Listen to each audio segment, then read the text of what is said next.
अमेठी में मां जवाहरिन धाम गौगमऊ अमेठी ऐसा धाम है जिस धाम में कुछ ग्रामवासी भी आजीवन वंचित रहे। उसी मां जवाहरिन धाम पर क्षेत्र का सबसे पहला षटचंडी महायज्ञ भागवत कथा एवं रात्रि निराश लीला निरंतर चल रही है।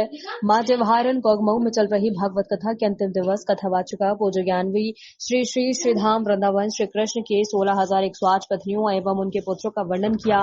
साथ ही व्यास जी ने बताया कि प्रभु श्री कृष्ण के परम धाम गमन के बाद उनका शरीर कण कण में व्याप्त हो गया और उनका तेज, उनका ज्ञान एवं उनका आशीर्वाद श्रीमद् भागवत कथा में समाहित हो गया। इसलिए भागवत महापुराण को ही श्री कृष्ण कहा गया है और श्री कृष्ण के स्वरूप को ही श्रीमद् भागवत माना गया है। ऐसा वर्णन भागवत महापुराण में आया है। साथ ही सबसे विशेष ये है कि यदि आप 7 दिवस निरंतर कथा श्रवण नहीं कर सकते तो साप्ताहिक ज्ञान यज्ञ के विश्वास दिवस अर्थात 7वें दिवस की कथा में पहुंचकर भागवत महापुराण के अंतिम श्लोक को श्रवण करके आप पूरी कथा का फल प्राप्त कर सकते हैं। पूछना चाहता हूँ इस कथा के परिप्रेक्ष्य में, पहले तो अपना परिचय बताएं। जी राधे राधे, मेरा नाम मैं ज्ञानवी श्री जी श्रीधाम वृंदावन से हूँ।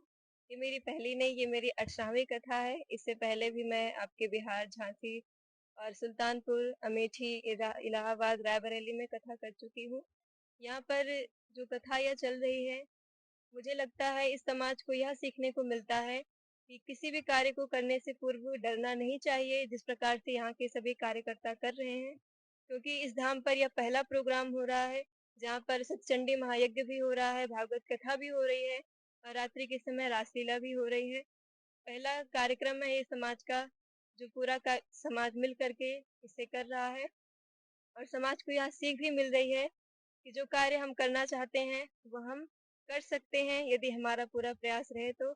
और कथा से तो बहुत सी सीख मिलती है जो थोड़े से समय में बताना बहुत कठिन है। यदि आप सभी कथा श्रवण करें तो आपको बहुत कुछ सीखने को मिल सकता है। राधे राधे। जैसा कि मुझे जानकारी है, श्रीमद् भागवत कथा में कहीं पर भी राधा जी का नाम नहीं है। उस परिप्रेक्ष्य में आप क्या कहना चाहती हैं? जी, मुझे भी ऐसा पता है कि भागवत महापुराण में कहीं भी स्पष्ट रूप से राधा नाम नहीं लिखा हुआ है, परंतु मेरा मानना है कि श्री का अर्थ ही ऐश्वर्य है, श्री का अर्थ ही लक्ष्मी है, श्री ही राधा है। यदि हम देखें तो श्री ही राधा है, राधा ही श्री है।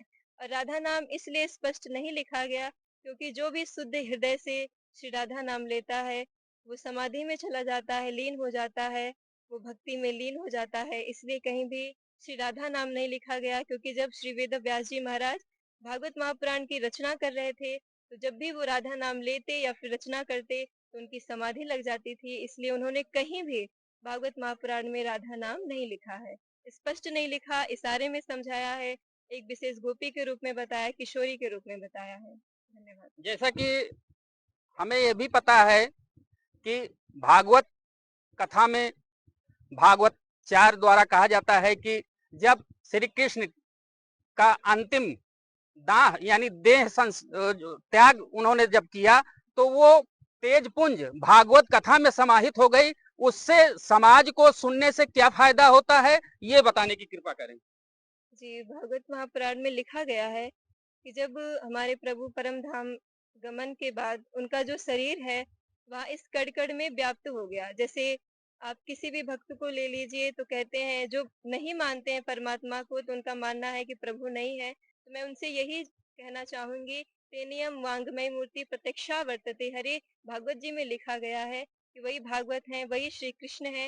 यदि आप देखेंगे तो उनका शरीर कड़कड़ में व्याप्त है, जगह जगह पर है, चाहे वो रज हो, चाहे वो पेड़ हो, वृक्ष हो, कोई जीव हो या जानवर हो। हाँ, अंतिम सवाल है मेरा कि आप सनातन धर्म पर क्या कहना चाहती हैं? सनातन धर्म पर मैं यही कहना चाहती हूँ कि हर किसी को अपनी सनातन धर्म से जुड़ना चाहिए, ग्रंथों को पढ़ना चाहिए, क्योंकि आज के इस युवा समाज को संस्कृत नहीं आती है, उन्हें ये नहीं पता कितने वेद हैं, कितने शास्त्र हैं, कितने महापुराण हैं, पुराण हैं। तो मैं चाहती हूँ कि वो पहले अपने पुराणों के बारे में जाने, अपने ग्रंथों के बारे में जाने, संस्कृत पढ़ना सीखें और हिंदी जाने, शब्दों को जाने, तभी वो सनातन से जुड़ सकते हैं। अन्यथा स्टोरी लगाने से, स्टेटस लगाने से कोई सनातन धर्म से नहीं जुड़ सकता है। बहुत बहुत धन्यवाद। इसी परिप्रेक्ष्य में इस कार्यक्रम को संपन्न कराने के लिए यहाँ के ग्राम प्रधान जी मौजूद हैं। मैं उनसे भी जानना चाहता हूँ कि ये कार्यक्रम किस प्रकार से संचालित हो रहा है और जैसा कि आज ये कार्यक्रम अंतिम दिवस का है तो मैं प्रधान जी से पहले प्रधान जी अपना नाम बताएंगे। मेरा नाम सुरेश कुमार मिश्रा है। हाँ, ये कथा ये जो अमेठी जिले के श्री डिवहारिन धाम पर हो रही है, तो ये कथा किस प्रकार से हो रही है और इस कथा से समाज को क्या प्रेरणा जा रही है? ये हमारे ग्राम सभा की डिवहारिन माता हैं, जिसे आप देखते होंगे कि लगभग सभी ग्रामों में एक डिवहार होता है। ये डिवहारिन माई का स्थान है, बड़ा पूज्य स्थान है, बहुत पुराना स्थान है। यहाँ गांव की हमारी सभी महिलाएं लगभग हर बृहस्पतिवार को दूरदुरिया का कार्यक्रम करती हैं।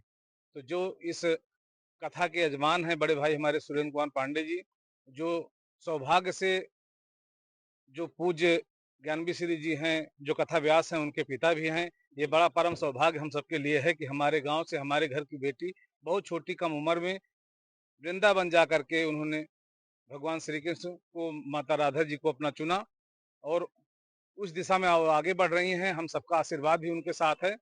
और ये कार्यक्रम, ये सतचंडी यज्ञ हो रही है। ये बड़े भाई सुरेंद्र कुमार पांडे जी की बहुत इच्छा थी, उन्होंने ये चबूतरा बनवाया, ये मंदिर का निर्माण हुआ, तो इस पे हुआ कोई भव्य कार्यक्रम हो जाए जिससे कि और जागृत हो जाए। लोगों की आस्था इसमें पहले से जुड़ी हुई थी, तो ये कार्यक्रम उसी परफेज में कराया जा रहा है। पूरे गांव का, पूरे समाज का, सभी लोगों का बड़ा सहयोग मिल रहा है इस कथा को संपन्न कराने में। जैसा कि ये बहुत प्राचीन मंदिर है और यहाँ पर हम देख रहे हैं कि काफी संख्या में लोग श्रद्धालु कथा सुनने आते हैं, तो ऐसे परिप्रेक्ष्य में मैं यहाँ के श्रद्धालुओं से भी जानना चाहता हूँ कि आप लोगों को कथा श्रवण से क्या लाभ हो रहा है और क्या कहना चाहते हैं।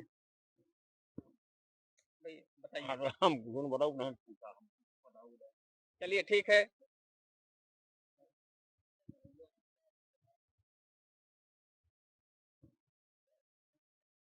बताइए भैया। तो आपका क्या नाम है? राधे श्याम पांडे। हाँ, आप यहाँ कथा सुनने आते हैं, तो ये बहुत ही प्राचीन मंदिर है और यहाँ पर आज जैसा कि कथा का आखिरी दिवस है, तो आप कैसा महसूस कर रहे हैं? बड़ा श्रद्धालु यहाँ पर आ रहे हैं, इतने बड़े बड़े श्रद्धालु आ रहे हैं जिनको माता जी से प्रेम है, माता जी का गुण और माता जी का आशीर्वाद जिनको मिला है, जिनको जानकारी है, वही लोग यहाँ आ रहे हैं। और यहाँ पर आने पर जो है इतना आनंद आ रहा है, जैसे एक कहावत कही गई है, जंगल में मंगल। अब आप देखिए, यहाँ पर किसी का घर अगल बगल नहीं है, लेकिन माता जी का मंदिर है। इन माता जी का ऐसा कुछ आशीर्वाद है कि जो भी कामना की जाती है वो कामना यहाँ पूरा हो जाती है।